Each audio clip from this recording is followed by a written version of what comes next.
Move. Just move. That works for me. It's like the ultimate expression of animal behavior, right? Yeah. That's what there's these guys in, I can't remember their names now, but they're up in, I think, Norway. And they were talking about posture. And like, I don't use the word posture at all in my practice.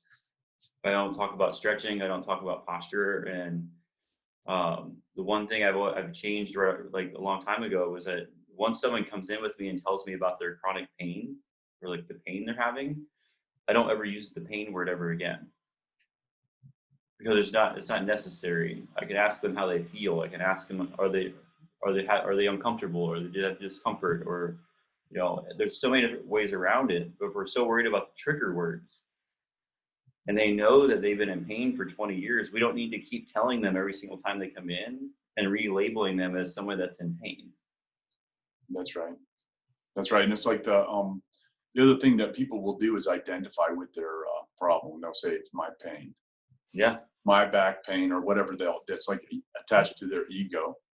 Right. It's their whole identification. Like that it happens with university though too, because people go and like, I paid for the brand, right? I wanted to be Ohio State. I wanted to be whatever. And then, the more money you pay for your brand, how much more bias does that create by going, well, I went to the best school. Well, what makes your education better than mine? Yes, you could have had a better education, or you could have had a better teacher. But the students right now, if you talk to any college kids right now, they're all learning very quickly because of all the virtualization, that there's a lot of pissed off people right now because they're realizing the education is the same all the way through across the board. And some people are paying 3 times as much for the same education. Oh, yeah. Oh, yeah. So this is a grand awakening for a lot of people about a lot of things.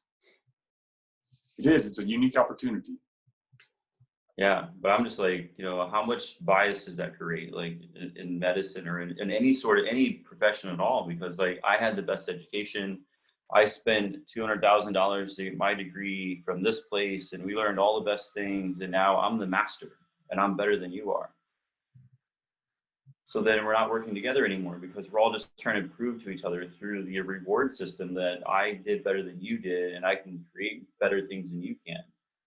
Yeah, I think it's more like a marketing thing. It's like this. You got your little pedigree that you attach to the end of your name, and it's got little spaghetti letters. And yeah. And it's like, okay, so I'm trying to prove to the public that I'm the best because at the end of my name. Yeah, the one guy I used to work for, he we'd get these, I'm sure you guys have to take continuing education, right? Yep. So you get your certificate at the end of like your completion and whatever. And at the office, he would have like 15 of these things hanging all over the wall. I'm like, I have my state license and my license to practice or to teach for continuing education. I'm a provider. So I have just the 2 things, just like nicely placed above each other, and that's it. I'm like, nobody needs to know all the other classes I've taken in whatever you want to call it, because they have no idea what you're talking about, and it just looks like clutter. That's right. It's not impressive to me. I like that papers don't impress me too much.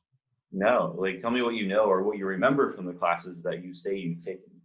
Right, show me. Because what I notice all the time, and he would do it, like you could literally watch it happen. Maybe I've mentioned this before, but I call it the silent cutoff. And it's the whole idea that last weekend you just took this amazing continuing education class. You learned this really cool thing that, in the moment was able to help somebody really quickly. So now you have somebody coming in, your first client of the day, they're brand new, they're explaining what's going on in their body or what's happening or how they feel. And a third of the way in, they say something that reminds you of the class you just took. And you're going, oh yeah, now we can help that person because I know exactly what I can use. So I use that thing I learned last weekend. And you quit listening to the rest of what they were saying, because you're ready to already answer them. You're ready to already help them based on what you know. And you missed all of the other details that they were going to tell you after that. So they have no idea you stopped listening to them. You didn't say like, oh, excuse me, let me put this thought together in my head. I'm sorry to interrupt you. But in your head, you stopped listening to everything they were saying to you. Yep, I understand that one. So I don't know, it just drives me crazy because I think we're so much in a hurry now, and like production based medicine just doesn't like, it's such a disservice to so many people.